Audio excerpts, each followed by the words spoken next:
Nelly Furtado stirred up controversy at this year's NBA All-Star Game for her rendition of the Canadian national anthem. But what really stole the show was musician Tony Duncan and the Native American flute he played.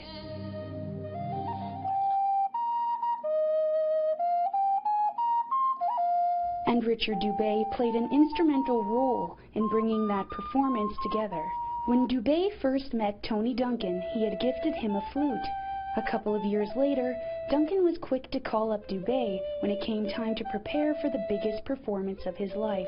He says, you know, I've got this gig that's coming up that I'd like to use your flute for.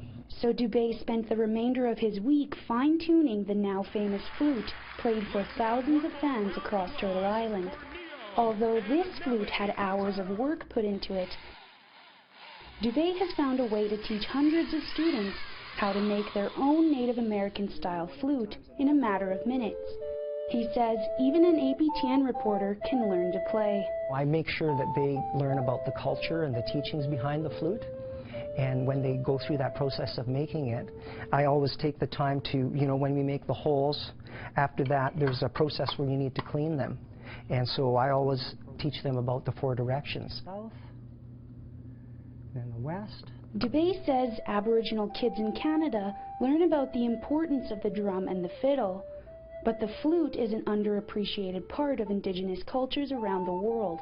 Dubé has done his workshop in inner-city schools where almost every student is Aboriginal. You know, the sound is so beautiful and it's so gentle and healing and captivating that when the kids hear it, they just, no matter how tough their background is, that it's something that they'll let come inside. Although they probably won't be performing the national anthem on TV anytime soon, Dubé hopes that by teaching both Aboriginal and non-Aboriginal students how to craft and play their own Native American flute, the underrated art form can be enjoyed by all Canadians in the near future.